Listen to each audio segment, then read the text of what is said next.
Do you feel the vibes?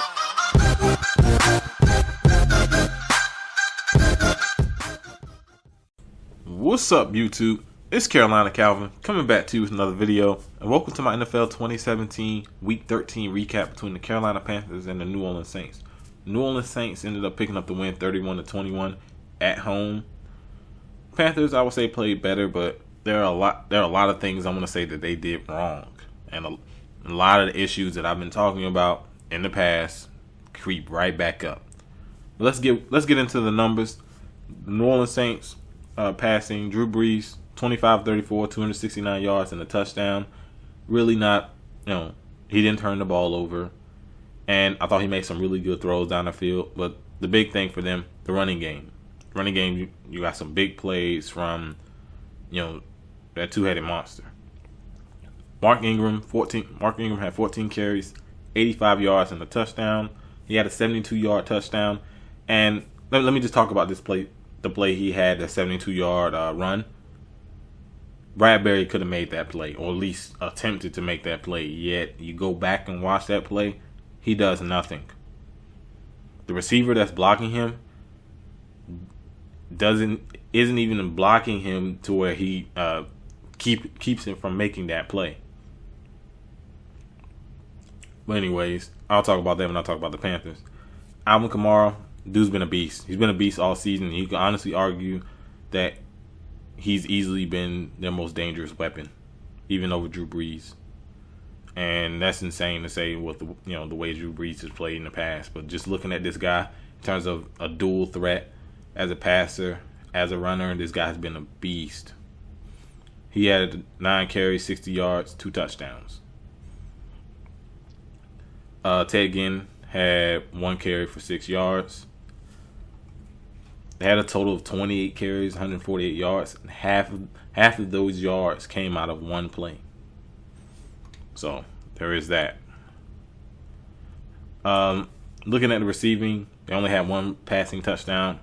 Michael Thomas, 5 receptions, 70 yards, and touchdown. Kamara, 5 receptions, 66 yards. Mark Ingram, 6 receptions, 37 yards. Willie Snead, 2 receptions, 31 yards. Coleman, 2 receptions, 28. Ted Ginn, 2 receptions for 27. So not a bunch. 2 of your better numbers were 70 by Thomas and 66 by Kamara. Not a bunch of numbers, but he was able to distribute the ball to multiple guys, which keeps teams from honing in on one guy. Most teams are going to game plan for Kamara because he has been their most explosive weapon throughout the season. But Drew Brees is going to spread the ball around to multiple guys. That's what he's always done. Defensively, for the Saints, it's not too hard to shut down the other guys on the Panthers receiving core. They have one of the worst receiving cores of any team over 500. You can argue teams under 500, yeah, sure. But over 500, you really don't have much of an argument. Really, outside of Funches, a lot of these guys are inexperienced or just not good. But I felt as though what the Saints did do right was against the running game.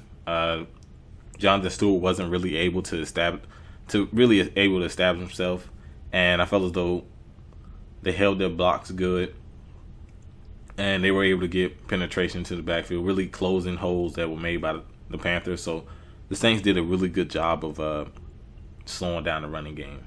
And Jonathan Stewart, he has one good game out of like every 3 games. And then he has that one good game. People are like, oh, he's back. That's what a lot of the Panthers fans. No, he's not making guys miss. He's not breaking a bunch of tackles. And majority of his yards came on the first possession, including a touchdown. So the running game wasn't good. And Saints have a lot to do with that. So you definitely got to give them credit there. They weren't able to get a ton of pressure as much as they did in the first game against the Panthers. So because Cam Jordan was really good in the first game. I thought he was able to get pressure, but really wasn't able to get Cam down. They weren't able to get consistent pressure throughout the game. It was just they were able to take away what the Panthers want to do most, and that was run the ball. Going over to the Panthers side, Cam Newton 17 to 27, 183 yards, 2 touchdowns, 0 picks. He was sacked twice. And a lot of people look, oh, he only had 183 yards. Cam's a problem. This, that. Don't watch the games. They don't watch the games. They don't see that Devin Funchess is really your only reliable target. And if Devin Funchess was on any other team, he'd be your second. He'd be your third receiver. He's the number one receiver on this team. Look at the other guys. Name some other guys on the receiving core. They they just tell someone that doesn't really watch the games. They watch the games every now and then. Name some other guys on the receiving core. Of course, I can. Guys like Kellen Clay. Not that good. He had that big return. I think he has some talent, but he doesn't have a lot of experience. They got Demir Bird back. He has speed. He's been injured all year. Of course, they traded away Kelvin Benjamin, whatever. Of course, Greg Olsen, who's a tight end, didn't play. Egg Dixon he's had his games. Russell Shepard, okay, he's not that good, and they're trying to push him as a second guy. Brenton Burson, didn't the Panthers cut him a while back? That's what I'm saying. Not a bunch of talent, not great route runners, and you see what Cam rolls out of the pocket. Guys aren't helping him. You look at Seattle, for instance. Does he have a bunch of ultra-talented guys at receiver? No. Really outside of Doug Baldwin. He has some guys that make some plays, yeah. But you see those guys, when they're out of the pocket, when Russell Wilson's out of the pocket, those guys move around to get into spots where he can see them and make the throws down the field on the move. They're not doing that with Carolina. They're not doing that in Carolina. They're not helping out Cam. So that's why his numbers have suffered. But people will blame him. You don't fucking watch the games. You're an idiot. Just as simple as that. You don't watch the games. You don't see how bad the receiving core is. But next, looking at the Carolina's rushing, Cam Newton, 6 carries, 51 yards. Jonathan Stewart, 11 carries, 45 yards, and a touchdown. Majority of that came in the first drive. And it skewed his numbers because he wasn't that great in this game. He's not making guys miss. Unless he has... And most of it is going to be him just fighting for yards. Christian McCaffrey, 6 carries, 16 yards. They don't run him. I think he's better off as a receiver. Just because he can make guys miss in the open field and matched up against a linebacker, that help. He's going to be the linebacker majority of the time. But as a runner, I just don't think the blocking is good enough. I don't think the blocking is good enough, and he's not breaking a bunch of tackles. Yeah, he'll make guys miss, but he's not breaking enough tackles. So I still prefer him in the passing game, but I don't mind him running every now and then. It's just throughout the season really hasn't worked. Part of that is due to the blocking. But looking at Carolina's receiving, Devin Funchess, 4 receptions, 60 yards, and a touchdown, which came later on. And that touchdown did come later at the end of the game. Christian McCaffrey, 5 receptions, 33 yards, and a touchdown. Wide open down the sideline. Easy walk-in touchdown. Russell Shepard, 3 receptions, 29. Automatically better than the other receivers not named Devin Funchess from last week against the Jets, where the receivers were horrible last week. Outside of Funchess, of course. Brent Burson, 1 reception, 18. Ed Dixon, 2 receptions, 18. Kellen Clay, 2 receptions for 13. Demir Bird, 1 reception for 12. These other receivers aren't great route runners, and you see they're not getting a bunch of separation. Just watch the game. They're not getting a bunch of separation. Defensively, I was disappointed in the defense. I thought there was a lot of missed tackles, majority from the secondary. Up front, they were able to get pressure on Breeze, but when he had time, he was able to get the throws down the field. I felt as though a lot of busted coverages. There was zone, but guys were leaving their zones, especially those DBs. And Drew Brees is going to see that. So, Kurt Coleman, horrible tackler. Mike Adams, horrible tackler. He's old. Bradbury, I talked about that play with Mark Ingram's 72-yard run. He didn't even get a hat in there to try to make the tackle. Lazy. Pathetic. That play annoys me more so than just about any play in this game. And there were some plays that made just as much of a difference. But the lack of effort annoys me. They expect the fans to come to these games, but when your players aren't giving effort like that, the team's still 8-4. I'm not saying they're doomed, but plays like that, when you make that tackle, who knows what the Saints would have done on that possession, because they did end up scoring right after that run. But who knows what would have happened if you make that tackle or attempted to make the tackle and you gang tackle or whatever. Someone else comes up and help you make the tackle, but at that point, Mark gained full head of steam. Once there was really only one guy to beat. They still ended up tackling him after 72 yards. But plays like that really annoy me. I felt as though the secondary, and I talked about the secondary in the Jets game. They were horrible. They were horrible in the Jets game. They weren't good in this one. Poor tackling in the open field. Guys are wide open. Bad coverage. Guys weren't playing their zone. 2 guys on 1 receiver, leaving the receiver open. Just plays like that, and it's gonna be tough when you play good teams because the margin of error is small. Next week you got the Vikings. It's good.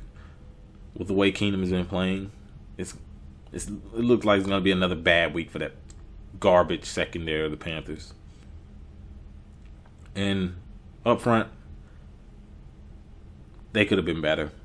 They could have been a lot better, especially with all the money spent on their defensive line. Now, I still think they made some plays. They were a lot better in the secondary, without question. But all around, there definitely could have been more plays made with the reputation this defense has had throughout this season. But let's get into team stats. Time possession, New Orleans Saints 33 minutes, 21 seconds. Carolina 26 minutes, 39 seconds. Now, Carolina usually wins time possession. They didn't in this one. So, keep New Orleans able to establish the run. They did a good job of running the ball. They had their spots. But time possession. Drew Brees was able to make the short throws and constantly move the chains, and that's what helped burn the clock. They had that rhythm offense. Looking at third down efficiency, Carolina 3 of 10, New Orleans Saints 6 of 15. Saints were better, but only slightly. Fourth down efficiency, Carolina 0 of 2. Then there was one big one that actually pretty much ended the game with Carolina. I believe it was 14-28. It was 14-28, and Carolina was on the fourth down in the goal line. They didn't kick the field goal, but they don't get the first down nor a touchdown. Turn the ball over, then turnover on downs, and then stop the Saints. Saints punt the ball. Kellen Clay fumbles on the ensuing punt. And the Saints get the ball back, up 28-14. Burn time, kick a field goal. Game's pretty much over with barely any time. There was still time left, but there was barely any. Carolina didn't end up scoring on the next possession to make it 21-31. But the game was almost over. It was barely any time. So, Carolina only had one turnover, but that was a big one. The Saints also had one turnover. Penalties. Carolina had 6 penalties, 54 yards. New Orleans Saints had 7 for 68, so it was relatively the same for both teams. It was just New Orleans Saints just had a better game plan. And the Panthers guys weren't making the tackles. It's as simple as that. New Orleans had big plays. The Panthers really didn't. But Carolina's next game against the Vikings is going to be a tough one. It's going to be a tough game. And I believe the New Orleans Saints have Atlanta. I believe Atlanta's at home. So it's another tough game with Atlanta playing a lot better. But Panthers are currently still holding that wild card spot. But they got a tough game next week against one of the best NFC teams. So looking at it, that's things in that secondary have to clean up. Other receivers got to step up. And the running game, Jonathan Stewart has to play better. And you're going up against one of the better defenses in football. Good luck. But if you like this video, hit that thumbs up button. If you watch the game, or if you haven't, If you you got Game Pass or whatever, go back and look at that play. Pisses you off. It should piss you off. Even if you're not a fan of the Panthers, just the effort. You always want to see guys give effort. But like this video, if you hit that thumbs up button and subscribe. Thanks for watching.